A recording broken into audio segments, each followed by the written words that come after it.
But within their ranks, a drama plays out. Two hyena cubs, born in rival territories, struggle to survive as their clans wage war.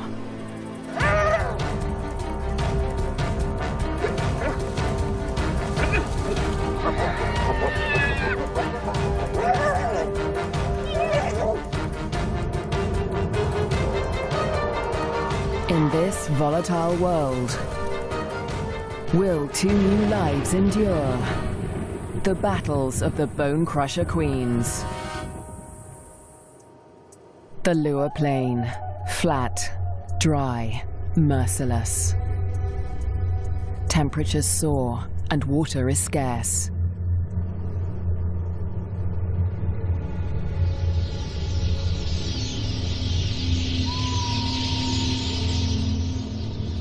When the rains come, a wildebeest migration will flood into Lure Plain, but for now, only a few hardy adults stir the dust.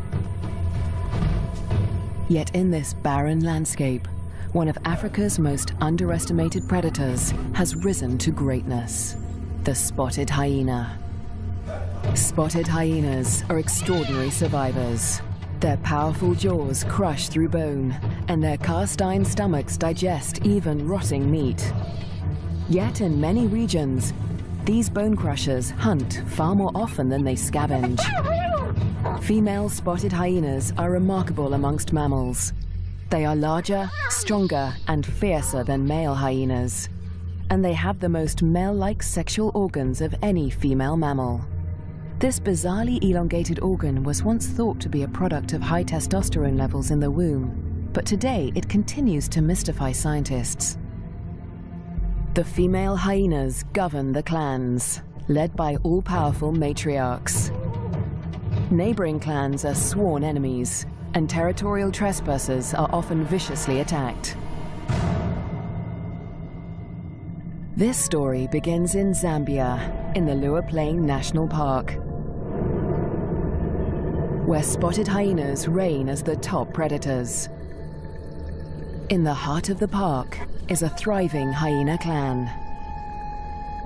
The clan's leader, the matriarch, lures her youngest cub from a burrow. It's a tiny female named Nasanta, and today the little cub meets her clan for the first time.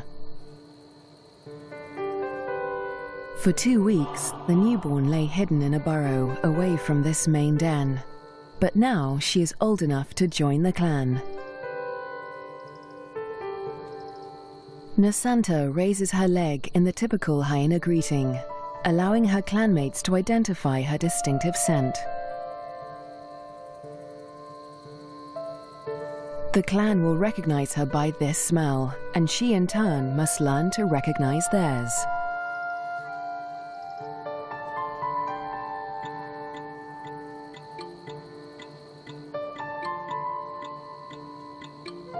It's an important learning curve, since each hyena has its own rank, and Nasanta needs to know who's who as she finds her place in the clan.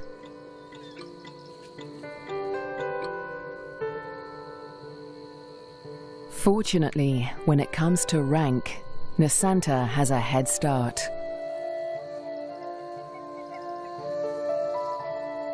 She and her twin sister get more than just milk from their mother.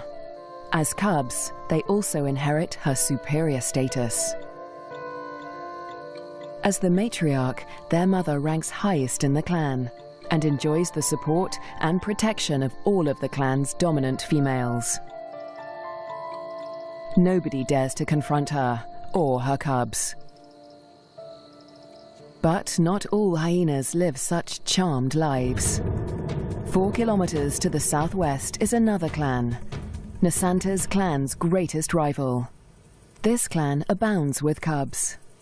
Most are the offspring of the high-ranking females, but one among them is different. His name is Twambo, and he is the son of a low-ranking female.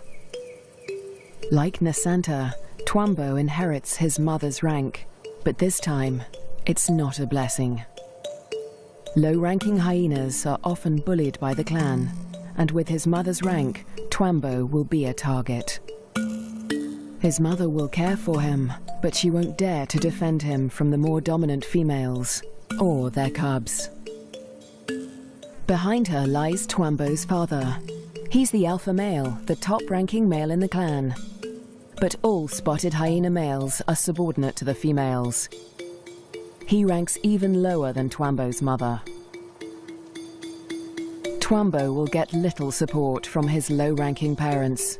He'll have to face his clanmates alone.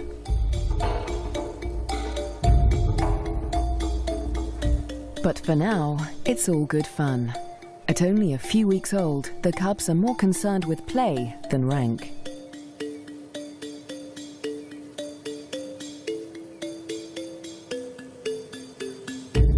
For Twambo, the worst is yet to come.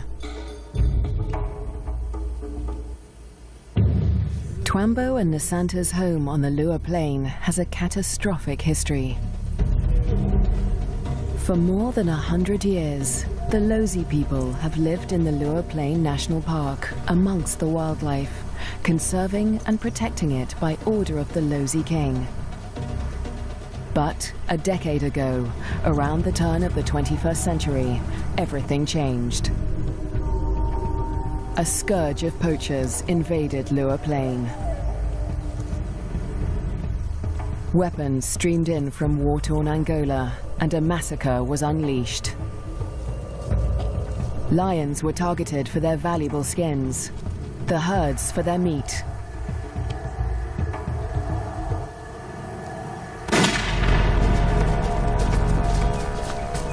Death swept across the plains.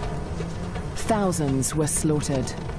Lua's wildlife populations were devastated. By 2003, the hyena's gravest enemies, lions, were all but obliterated. Only one known lioness survived, probably the last of her species in the region. But the poachers spared the spotted hyena. With its blotchy coat, it made a poor trophy, and its meat was worthless as food. With the threat of lions eliminated, the spotted hyena came to dominate the Lua Plain. But life in Lua today still has its challenges. The last weeks of the dry season are excruciatingly hot. The landscape distorts behind a haze of heat. But today, Twambo's mother senses a change.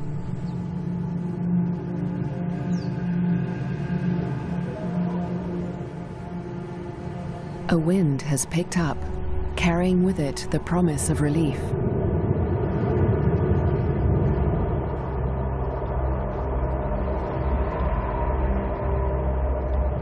A storm approaches.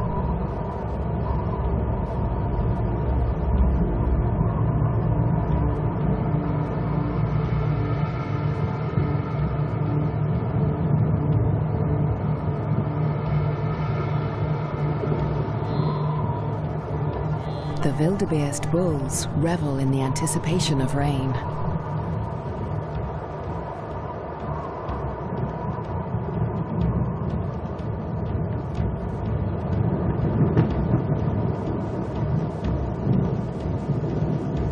But this storm harbors a deadly threat. Fire. Flames tear through the dry grassland at terrifying speed, heading straight for Twambo and Nasanta's dens. The cubs are too small to outrun the blaze. If the fire reaches the den, they could suffocate in the heat and smoke.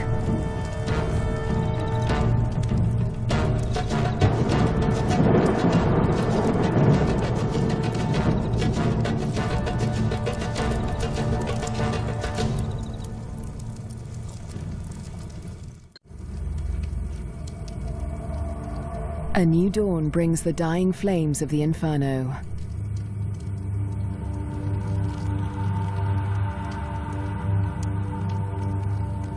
The blaze scorched the land around Nasanta's den before the wind turned it away. The cubs are safe, but they look out on a desolate landscape.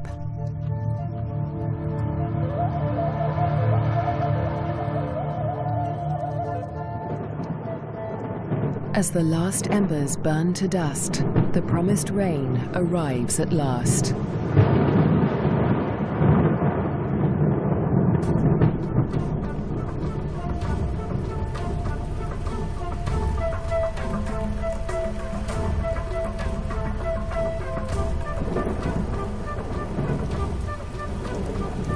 The cool downpour provides long-awaited relief from the heat and brings about a spectacular phenomenon on the plain.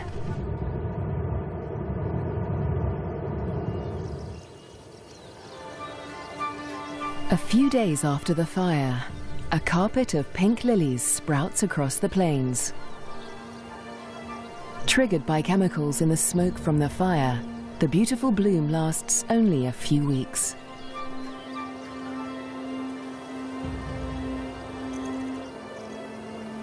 In the meantime, Nasanta's mother, the matriarch, needs to find food.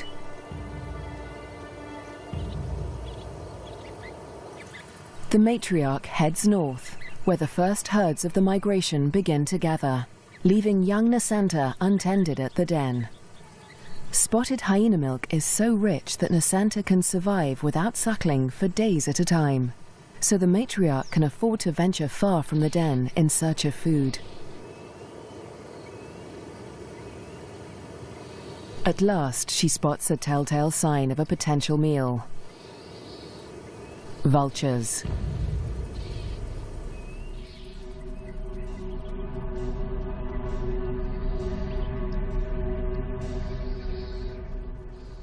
Her suspicions are soon confirmed. A wildebeest bull lies injured in the grass. The matriarch is the first hyena on the scene, but she is not the only predator. This bull is the victim of the last lioness in Lua Plain. The matriarch tries to move in on the bull, but she's unnerved by the lioness. A conflict with a big cat could be fatal. The hyena keeps her distance as the bull quietly dies, not willing to provoke a conflict while the lioness remains nearby.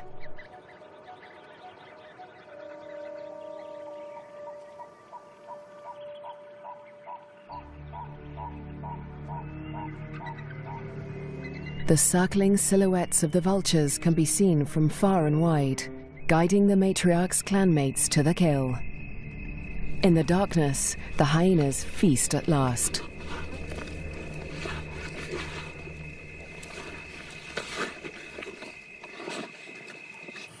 At daybreak, Nasanta's mother and her clanmates return to their den.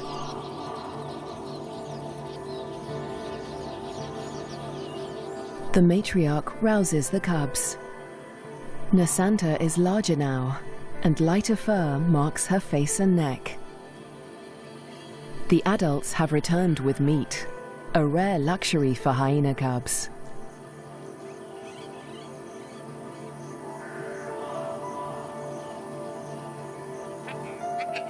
It's the highest-ranking cubs that commandeer the scrap.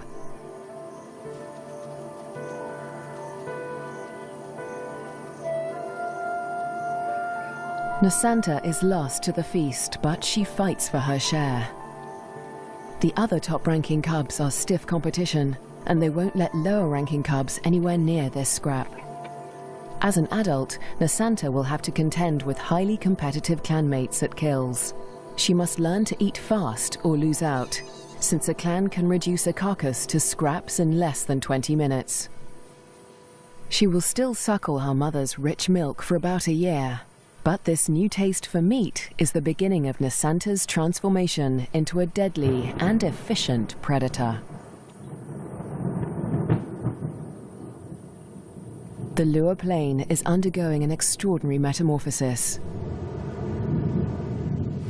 In the coming days, the rains fall in an almost continuous deluge, the beginning of an annual flood that will cover much of the plains in water. Dusty depressions become waterlogged marshes. and life floods into the plains.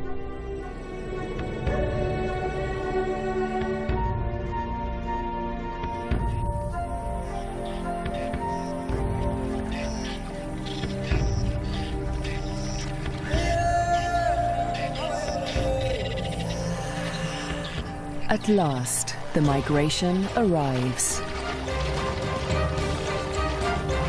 Just in time for the bountiful wet season, over 35,000 wildebeest descend on the plains, the culmination of the second largest wildebeest migration on Earth.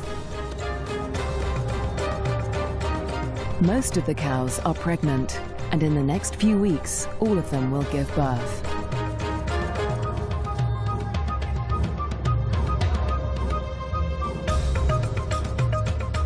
The calves make easy prey, but the sheer number of them ensures that many will survive to adulthood. For the hyenas, the time of plenty has begun.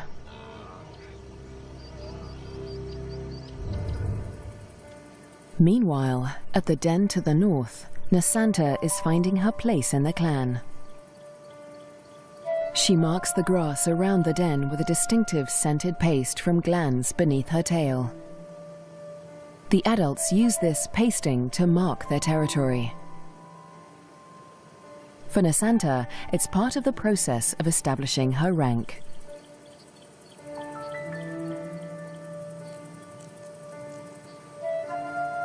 She is quickly learning to exert the status she inherited from her mother. This male flattens his ears behind his head as she approaches him, showing his submission to her. Nasanta lifts her leg in the typical hyena greeting, allowing him to recognize her distinctive scent. Most of the adult males here are immigrants from other clans who joined Nasanta's clan to find a mate. They forfeited the rank they inherited from their mothers when they left their own clans, falling instantly to the bottom of the hyena hierarchy.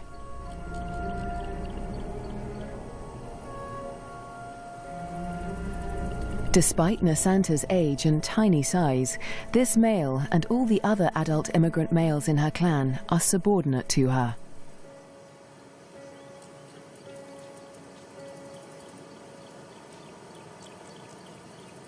The tiny cub holds such sway because her mother backs her up. The matriarch often comes to Nasanta's defense, attacking low-ranking hyenas to reinforce her tiny cub status. The male is now in a precarious position. He must show absolute submission if he is to avoid an attack.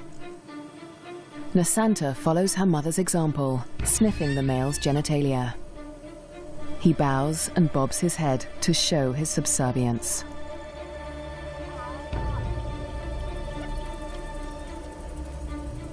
But the clan females are not convinced. They join the interrogation. Fearlessly, Nasanta stays in the thick of the fray.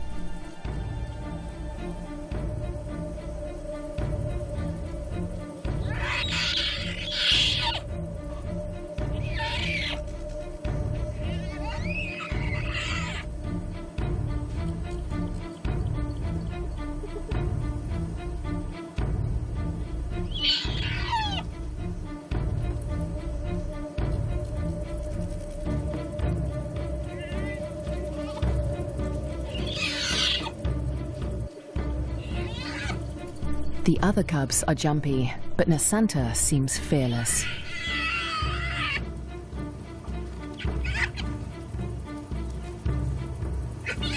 With the protection of the matriarch and the clan females, no hyena would dare to hurt Nasanta. 4 kilometers to the southwest, Twambo is not faring quite as well. He's also growing up fast, with the first spots showing through his black coat. But unlike most of the other cubs, Twambo is a loner. As the cubs get older, they become more aware of each other's ranks. The higher-ranking cubs have built bonds with each other, forming relationships they will carry into adulthood. But Twambo has few allies in the clan. When the other cubs do take an interest in him, it's usually to beat him up.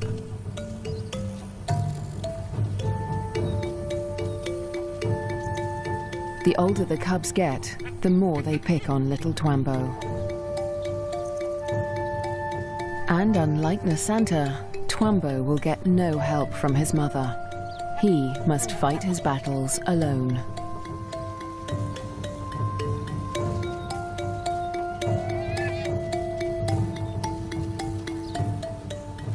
In the meantime, Twambo's mother has other things in mind. It's time to leave the cubs to hunt. There are many mouths to feed. The clan needs a big kill. Tonight, the hyenas will hunt as a pack.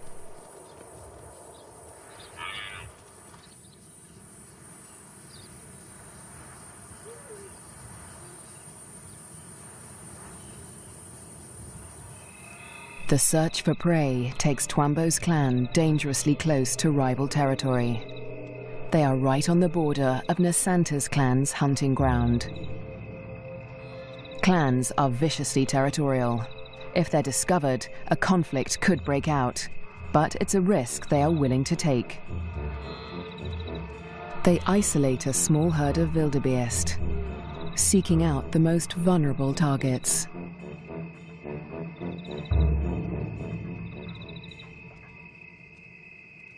The clan charges the herd.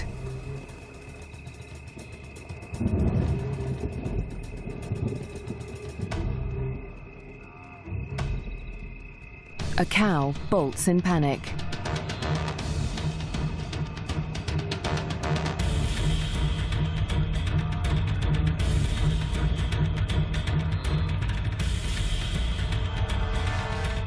A calf is separated from the herd.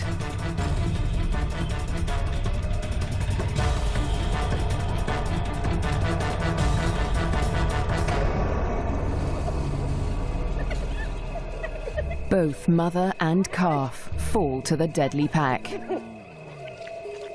But despite their success, the clan's proximity to rival territory makes them nervous. A violent clash with Nasanta's clan could end in serious injuries. This show was created for you and your family to watch together. Welcome to Nat Geo Wild. They eat feverishly, dismembering the carcasses in minutes. The powerful jaws crush down with almost half a ton of force, tearing through bone and flesh with ease. Despite the feeding frenzy, the hyenas are anxious to avoid being discovered by their rivals. They try to drag the kills back into their own territory before they are spotted.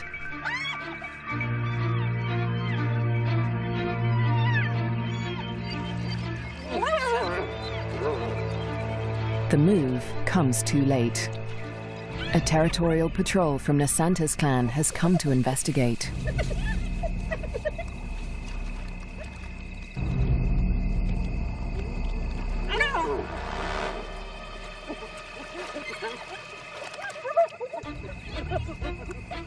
The scouts approach with caution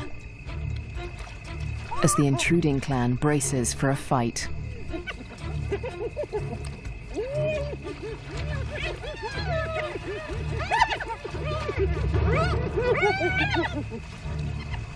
Tensions are high on both fronts.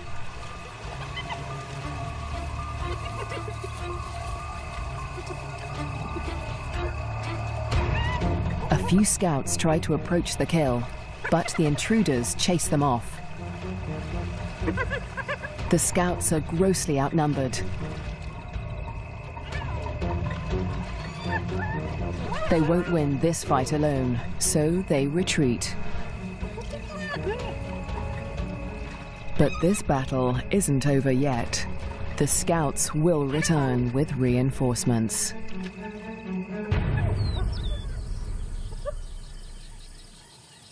As dawn breaks, Twambo's clan continues its feast.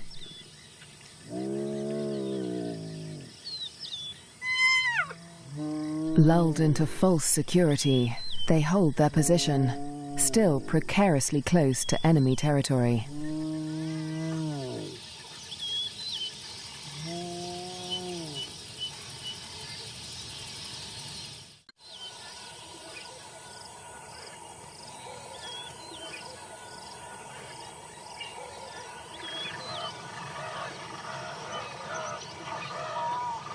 By mid-morning, the dregs of the kill are left to the lowest-ranking hyenas of Twambo's clan, who saw little of the lavish feast during the night. But they have overstayed their welcome. The scouts from Nasanta's clan have returned with reinforcements.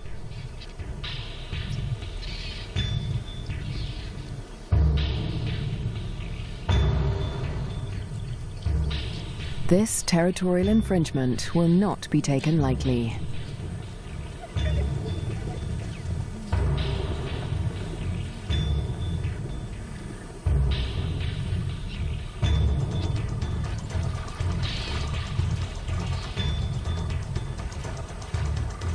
The intruders recognize the danger too late. The full force of Nasanta's clan is upon them.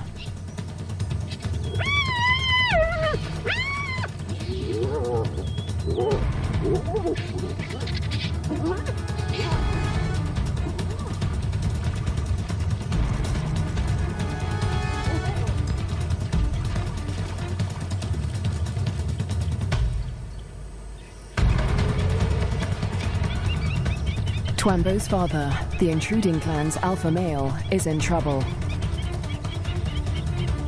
A large female from Nasanta's clan is close on his tail.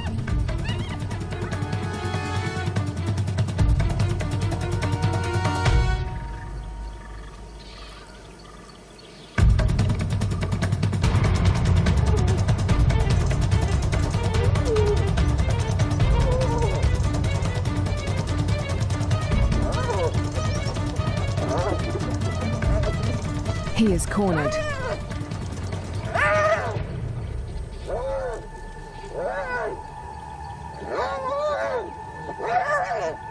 The fierce females show him no mercy.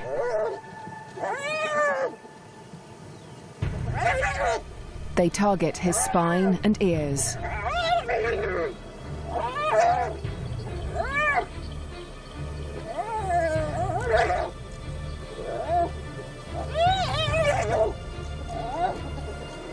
This is a fight for his life.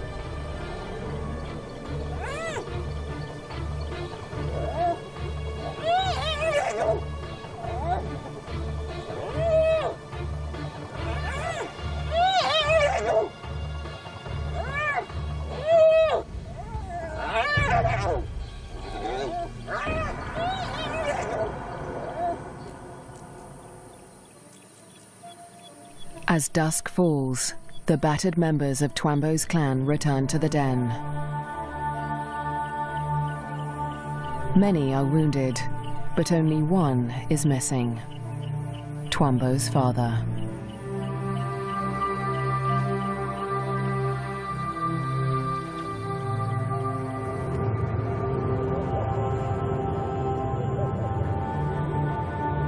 Weeks pass before he finally appears, limping and disfigured, but alive.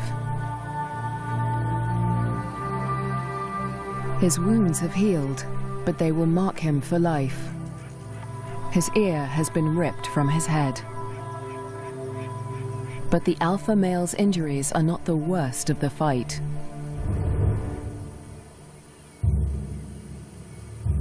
At Nasanta's den to the north, a male hyena's wounds reflect the true horror of the conflict.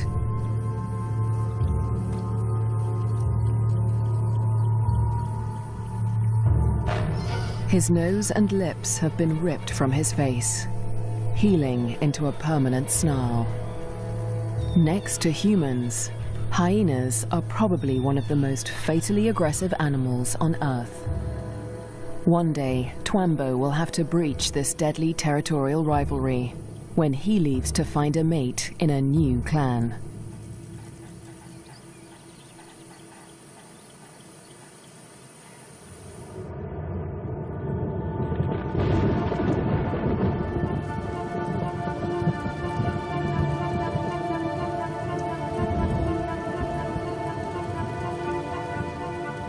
In the weeks following the clan war, the rains continue to fall in a ceaseless torrent.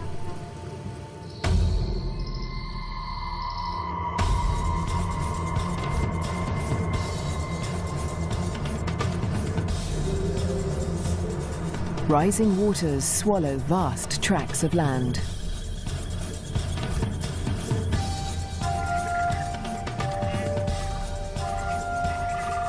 There is little dry ground, a blessing for the birds, but a curse for the herds that must wade through shoulder-high water.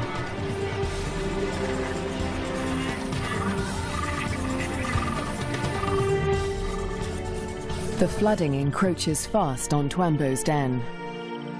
The adult hyenas seem to enjoy the quagmire, using it as a pantry in which to store scraps for future meals. But the cubs cannot swim as well as their parents. If the waters reach the den, they could drown. For now, the den is still dry, and Twambo and his clanmates are safe. Twambo is starting to look more like the adult hyenas.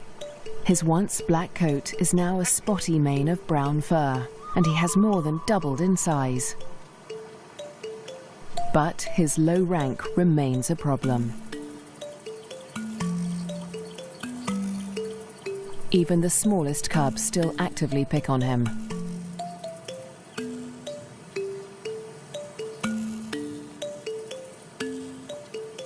Fortunately, he's also becoming more independent and can escape his belligerent clanmates as he explores ever further from the den. But as adulthood draws near, the toughest part of his life approaches. Soon, instinct will compel him to leave in search of a mate from another clan. If he's not killed for intruding on rival territory, he'll have to struggle for acceptance into a new clan. What little rank he has will be stripped away, and like the adult males of his own clan, he'll become submissive to the clan females. Unprovoked attacks and exclusion from kills will become commonplace. It's a hard life, but life without a clan is harder. Alone, he may struggle for food.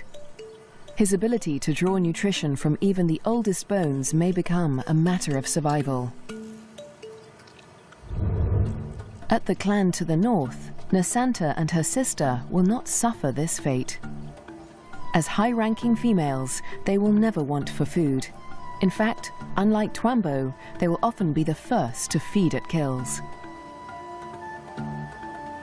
Much of the land around Nasanta's den is dry, and the matriarch guides the cubs through their future hunting grounds. Soon, they will even be allowed to join their mother on a hunt.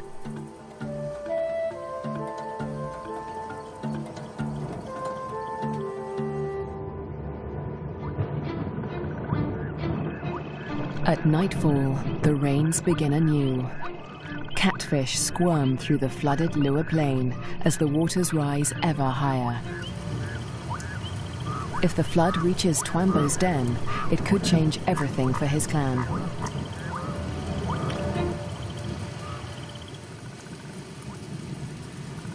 The downpour continues into the morning. A female from Twambo's clan returns to the den, but her clanmates are gone.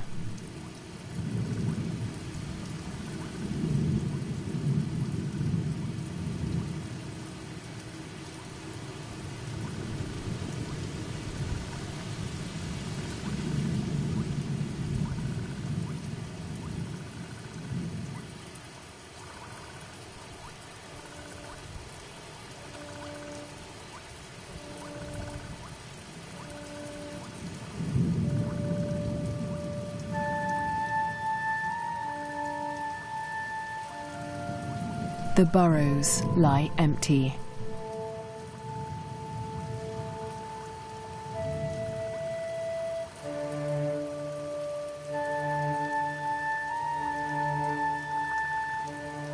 The waters have crept within meters of the den. They are dangerously high. The cubs lack the size and strength to swim to safety and could easily drown in the deep waters.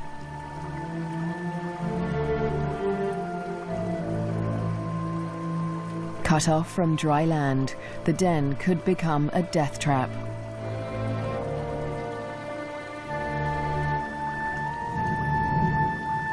The matriarch must have led the cubs out in the night before the waters reached the den. But this female has been left behind. She will have to search for the clan on higher ground, or try to survive without them.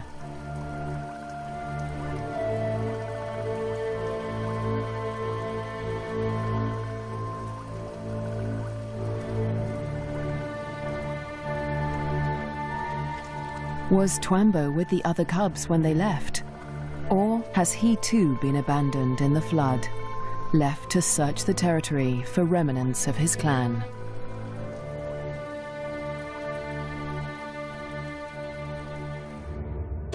Years pass, and the fates of Twambo and his clan remain uncertain. Dry seasons come and go, and each year the plains flood anew. Nasanta continues to flourish as she grows into a high-ranking adult. But today, something unexpected happens. A stranger appears, a hyena foreign to Nasanta's clan. It's Twambo. He survived the floods and has grown to adulthood. He's on his own now, searching for a mate and a new clan. He's been drawn here by the scent of a female in season. That female is Nasanta, and Twambo gets her attention. He's an intruder in her territory, but she doesn't attack him. She'd rather claim him as a mate. New genes in the clan are a valuable asset, and nomadic males are often favored as mates over resident males. With Nasanta's approval, Twambo's intrusion is allowed by the clan, for now. But there is one hyena that disapproves of the match. He is a high-ranking male from Nasanta's clan, and his hopes for mating with Nasanta have been dashed for now by Twambo's unexpected appearance. The pair retreat to avoid a conflict, but the scorned male follows them, intent on challenging Twambo for mating rights. A long-distance chase begins.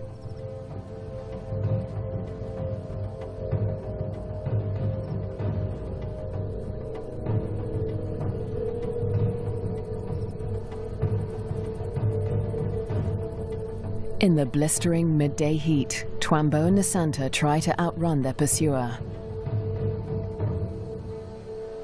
But the male hyena won't give up. After a marathon chase, Twambo and Nasanta mate at last. But in seconds, the competing male catches up. He's still desperate to mate, but he will have to get past Twambo first. Mating is no simple task for spotted hyenas. Because of Nasanta's male-like genitalia, it takes much maneuvering for Twambo to cover her successfully. Without her consent, no male can force her to mate. But that doesn't stop the scorned male from trying. He attempts to mount Nasanta from behind Twambo.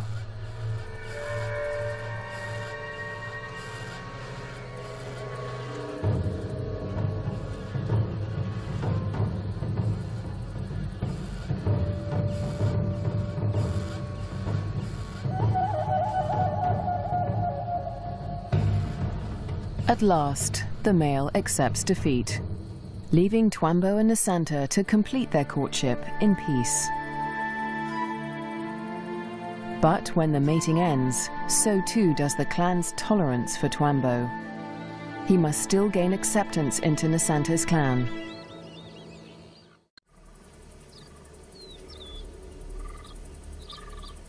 The next day, Twambo approaches Nasanta's den to attempt to gain acceptance.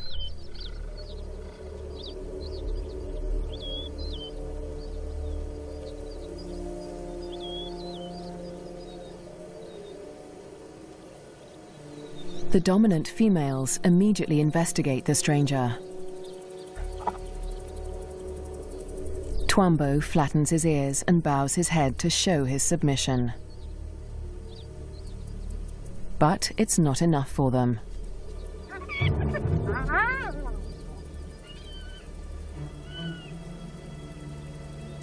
He's still a member of a rival clan, and they will attack him if he does not show complete submission.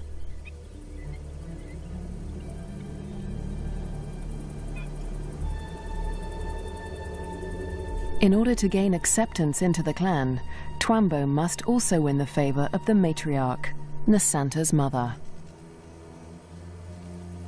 She is nursing a new litter of cubs, and she'll protect them at all costs, especially from strangers like Twambo.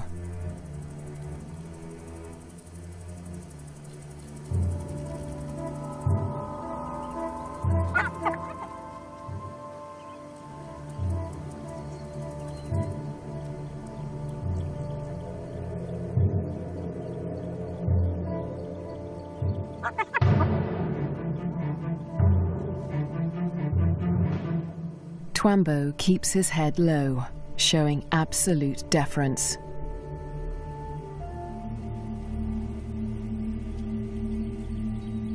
The tactic works. The matriarch relents.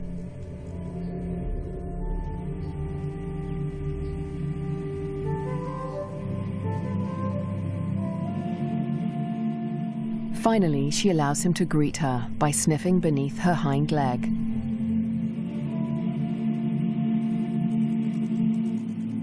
He does the same to her cubs, who will rank above him in this clan.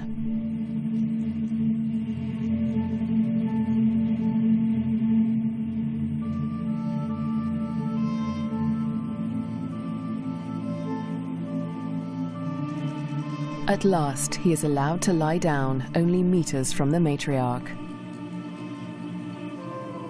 It seems that Twambo has been accepted into Nasanta's clan.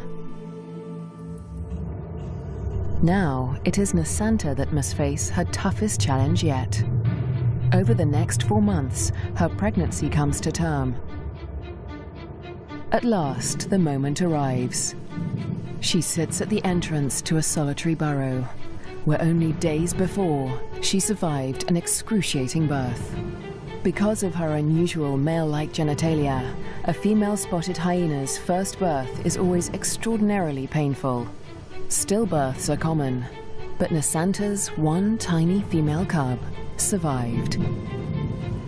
Like her parents, Twambo and Nasanta, this cub will have to endure life on the lower plane.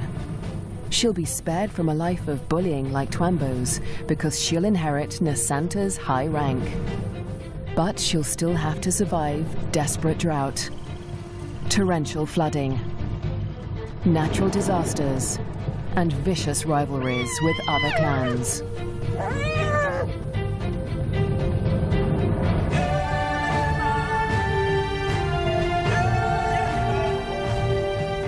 She'll have to learn what it takes to become a Bonecrusher queen.